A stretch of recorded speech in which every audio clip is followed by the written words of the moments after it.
So if you've been watching my channel long enough, you know that I always have like the most unrealistic expectations for just about every movie that I go see.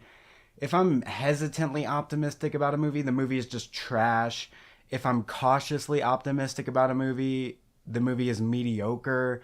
And if I'm extremely optimistic, like in this case, the movie Weapons is just decent. Then there's just movies that are surprisingly bad, and then there's very rare cases like with Fantastic Four a couple weeks ago where I really enjoyed it despite my low expectations. Zach Cregger is the director of this movie, you know, of course, from the director of Barbarian, one of the most bizarre and unsettling horror movies with a plot structure that would tickle Neil Druckmann's prostate.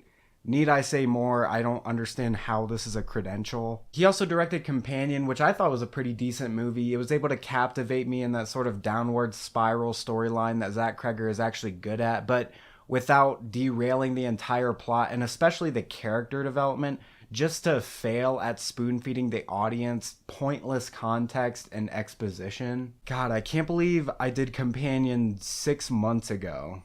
That was so long ago. I feel like we've come so far on this channel. Anyways, I think with the movie Weapons, Cregger's managed to capture the best of both worlds with a multi-narrative story that progresses from different characters' POV one at a time, and it actually works. There's a difference between backwards writing and writing backwards, and this is definitely writing backwards. I like it because seeing the events from one character's POV and then something happens that's just absolutely insane and unexplainable, only for it to make total sense when we see it from another character's POV, creates a sense of controlled chaos that, again, captivates the audience and makes you want to get to the bottom of this. I don't like it, however, because you're sacrificing precious time that we could be spending developing our protagonists, but instead we're developing characters that are essentially just a means to an end. I mean, Julia Garner and Josh Brolin were the main selling points of this movie for me, but they don't get that much screen time to do what they're good at. I will be talking heavy spoilers in this review, so if you want my final verdict spoiler free, skip to this time in the video.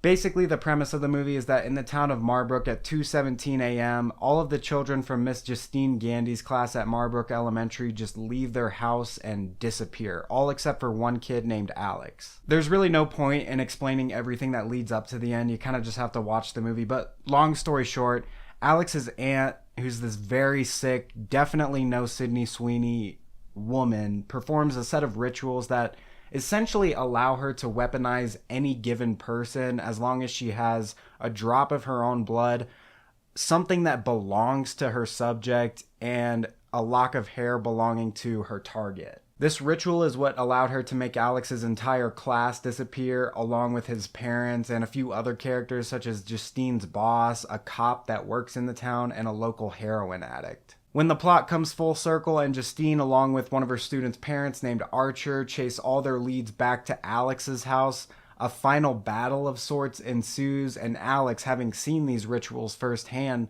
performs his own ritual to weaponize his classmates against his aunt, and they just tear her apart.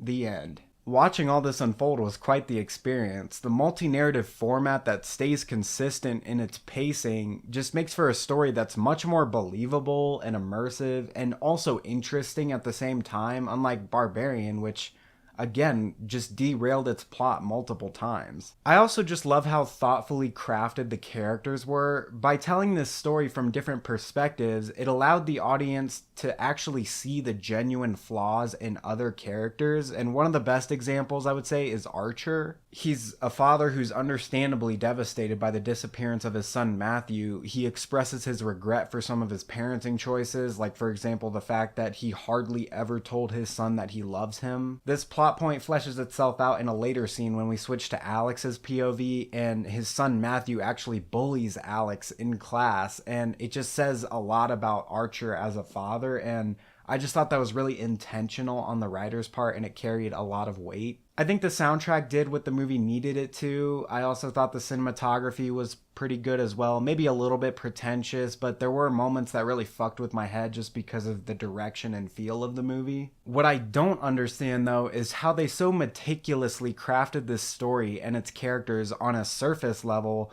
but in execution there's so many moments of incompetent writing, details that just accomplish nothing, plot holes, and so many unanswered questions. The biggest plot hole of this story by far has to be Alex's entire aunt.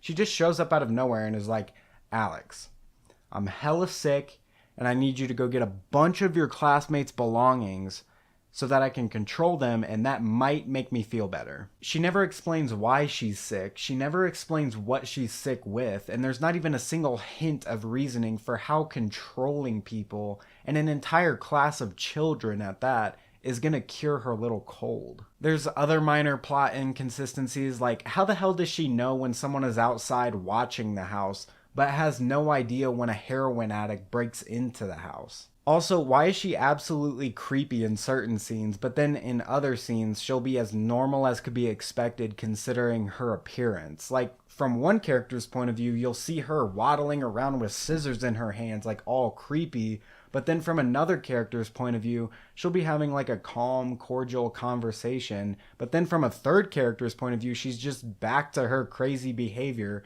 with no clue as to her pattern of behavior. There's also scenes that just go totally unaddressed or unexplained. Like there's this one plot point where Justine sleeps with this married cop, and when his wife finds out, she ambushes Justine at this liquor store, just like taking liquor off the shelves and like pouring it on her. And like it's cross-referenced later on. And I mean, I guess you could argue that it serves as character development, but if anything, it just distracted from the movie more than it accomplished anything. There's another really weird scene where Archer has this dream or like out of body experience where he's chasing his son around in the neighborhood in the dark, trying to get answers, trying to figure out where he is. And then when he comes back to his house, all we see is this AR-15 with the number 217 on the side of it, just floating above his house. I really don't know how else to explain it. That's literally what happens. I guess it'll make sense at the end of the movie, right? Nope, this shit is never addressed again. As far as I could tell, it served no purpose in the plot. And look, this movie is very long. It's over 2 hours. It expects the audience to be extremely patient, especially towards the beginning of the movie. And it's just scenes like this that I feel like could have been totally cut out. And I mean, this movie has a lot of padding. The entire fiasco between the cop and the heroin addict feels like it was just dragged out because Zach Cregger wanted to make a statement on what he thinks about the police. There's this entire thing where this cop catches this homeless kid trying to break into this building, and while he's searching him, he pokes himself on one of the kid's needles and then just straight up knocks the kid out. It was all caught on camera and everything, and he tries to cover it up, and when he tells his chief, the chief basically says, like, we'll ignore it unless this individual comes forward. So the cop comes across this same kid again and chases him into the woods. The kid stabs him with more needles, so it's like we're already back at square one again. We find out later that this kid broke into Alex's house and saw the missing children in the basement, and now he wants to collect the $50,000 reward or whatever. So him and the cop go to the house, they get captured by Alex's aunt, and so on. If Cregger would have just reworked the story a little bit so that the cop caught the kid trying to break into the building and then just chased him straight into the woods and carried on from there, we wouldn't get 5 pointless minutes of lecturing about how corrupt the police are, or at the very least, 5 minutes of padding and filler. I thought it was going to set up a plot point about like the cop giving Justine AIDS or something, but nothing like that ever happened. It was just a 5-minute distraction that wasted the audience's time.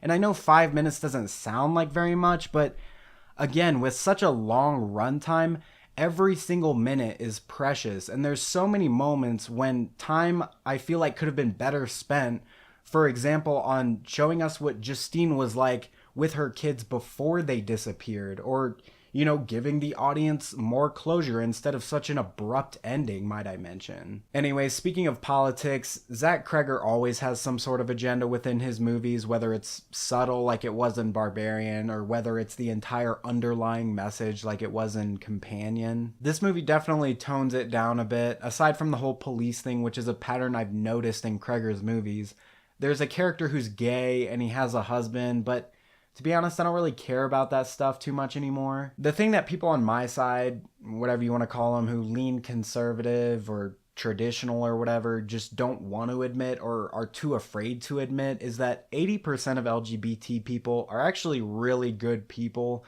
It's just that 20% who make it their whole identity that just ruin it for everyone else. Additionally, it just kind of pisses me off that Hollywood is so in love with the idea of minorities, but they don't understand that the more they insert it into their movies, the more it just undermines and ultimately lessens the fact that these groups are minorities. Otherwise, it's not as preachy, unlike Companion, where we were subjected to an extended gay kissing scene. This gay couple isn't nearly as in your face, so I can appreciate that. As far as the horror element goes, I would say it is pretty scary. There's just a couple of jump scares that are either random or totally pointless. There was one jump scare that looked like something straight out of Five Nights at Freddy's, just over the top, melodramatic. And I would say the characters kept their dumb decisions down to like a mild level. One last thing before my final verdict that I absolutely hated about this movie was the chafing in tone. Towards the end, you'll have like a super intense and scary scene, and then the movie will expect you to laugh just seconds later. I'm sorry, but like if someone punched me in the face and then told a joke right after, I would not be laughing. But that was the movie Weapons. For my final verdict, I'll be ruling in favor of this movie at 68%, exactly what I rated Companion at for more or less the same reasons. It was a good movie that captivated me and I was interested in it, but it's just little details, little instances of incompetent writing and even greedy writing that just ruin a movie for me. I don't know if I'd recommend seeing this on the big screen. It's nothing that your TV at home can't capture, but I would say it's at least worth a watch. But that's all I got for this week. If you enjoyed my review, please consider dropping a like and hitting subscribe, but that's all for this case. This court is adjourned.